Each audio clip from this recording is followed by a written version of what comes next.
Ladies and gentlemen, good morning and welcome back to our YouTube channel once again. And it is my hope and prayer that this video is going to find you guys in good health. Personally, I am fine as you can see. Kisumu is also fantastic. And maybe you could also let me know where you're watching the video from, the county or the country in case you are out of the republic. Ladies and gentlemen, former Nigerian President Olusegun Obasanjo was in the country yesterday. Obasanjo held a meeting with Raila Odinga. And after that meeting, Raila Odinga officially declared his interest for the position of the chair of the African Union Commission. And therefore today I want to make it public that I'm ready, yes, to go for the chairmanship of the African Union. Thank you.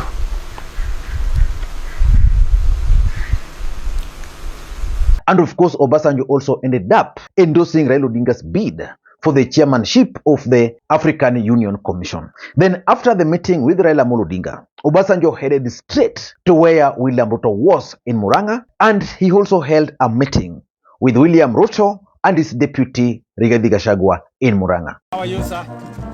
Welcome to Kenya. This place is called Murang'a. You know my deputy? And this is the area member of parliament. Yeah.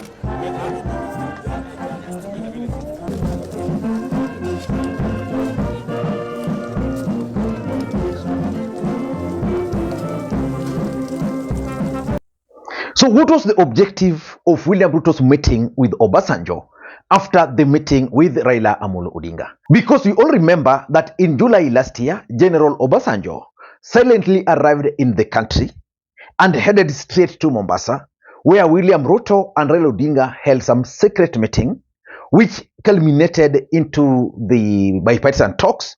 And of course, Raila Odinga had to give in and call off the strikes. As we all know, that NADCO report is as a result of a meeting which William Ruto held with Obasanjo. So yesterday's meeting also had a specific political objective. So in this video, I want to reveal to you guys the details of the meeting between William Ruto and Obasanjo yesterday. But before we do that, for those who are watching this channel for the first time, please take a second or two, click that subscribe button so that next time we produce a video like this, YouTube will automatically notify you. And to the subscribers, I want to continue thanking you guys for your continued support, because without that support, this channel cannot be where it is. Ladies and gentlemen, without any further ado, allow me to dive in. Ladies and gentlemen, what do you think was the objective of that particular meeting? Because I've always told you that in politics, nothing happens out of mere coincidence. Everything in politics is normally well planned, well scripted, and executed to achieve a specific political objective. Nothing in politics just happen for the sake of it. There is no way Obasanjo would just leave Nigeria or wherever he was, come into the country, hold a meeting with Raila Odinga over a position that is yet to fall vacant. It will actually fall vacant next year. And then after that meeting, he head straight to meet with William Ruto, who was also engaged in other political activities. Then William Ruto had to stop all those activities to meet with Obasanjo before proceeding. What was the objective of that meeting? For me, the objective of the meeting were only four. Number one, Obasanjo, in my view, went to talk with William Ruto about Raila Odinga's candidature for the position of the chair of the African Union Commission. The truth of the matter, as much as many people would not want to accept, that it will be very important for Kenya as a member state to endorse Raila Odinga's bid for that position. And it also shows sign of goodwill. I don't think, even if Raila Odinga had the support of other member states, I don't think if Kenya were to oppose his candidature, I don't think whether he will succeed. So the truth is, Obasanjo went to Ruto, and probably they discussed after a meeting with Raila Odinga that this is what we are planning, this is how we plan to do this thing, and therefore the only thing we need is Kenyans' endorsement. Some time ago, I was one of those who midwifed, because we believe that people who have held the position of head of government, either at the prime minister level or at the presidential level, will be able to knock at the door of incumbent prime ministers and presidents without much ado. And such people will probably be the right person, armed with other attributes at this particular time. And as I was saying, we midwife Konare in some years back. And that Kenyan endorsement, in my view, is going to play a major role for Raila Odinga's success. And I'm not going to be surprised that someone like Musalia Mudavadi is likely to take a leading role in ensuring that Raila Odinga secures the seat. Because when he was in Bondo, some 2 weeks ago, he was very clear that there was some good news, which means this issue of Raila Odinga's bid for the African Union chairmanship is not something that just came up yesterday. It's something that has been under discussion. In fact, I'm getting convinced that probably when Obasanjo came into the country and negotiated a peace deal between Ruto and Raila Odinga, one of the things they agreed on was this particular position, that the government of Kenya was going to support Raila Odinga so that Raila Odinga can exit politics in peace. In fact, that can explain why Raila Odinga has been very keen on the implementation of the NADCO report. Number two, Obasanjo also probably met with Ruto over the implementation of the NADCO report, and even alluded to it when he met with Raila Amolo Odinga. So the truth is that NADCO report, just like I keep on telling you here, is something that is beyond Ruto. It is something that is beyond Raila. According to sources, the bipartisan team was as a result of intense negotiations, which was led by the international community. So Obasanjo was just a face of it. So if there were issues, or if there are still issues with the NADCO report, then those are some of the issues which were raised there. In fact, I was looking at the photo which was taken during that meeting, where Ruto and Obasanjo were talking, but from the photo it was clear that someone, the deputy president, Rigathi Gachagua, was kind of withdrawing himself from the talk.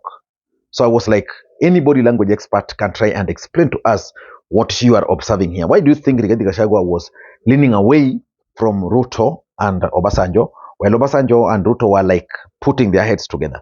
I would have expected these guys to put their heads together. So body language experts can tell me, but I think it was about the NADCO report. Number three, which is very, very important, is that these guys must have discussed how they are going to campaign for Raila Amolo Odinga to win. Either to make it a government project or if East African project. I remember when Obasanjo was talking, when he was addressing the press, he was very clear that he would want this thing to be a regional project. And maybe at this time we should be looking at that sort of. But whoever we look for must come from a country that is not of extreme in any sense, and where there are no much antagonism against such country. Then when you look at those who have held that position before, I believe strictly it should be the turn of East Africa. Not too long ago we had Southern Africa. The one now whose time will be ending is Central Africa. Before that, as I said, we had Konare from West Africa. I believe it should be the turn of Eastern Africa or East Africa.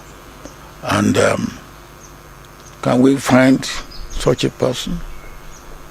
I believe, yes, we can. Not a country project.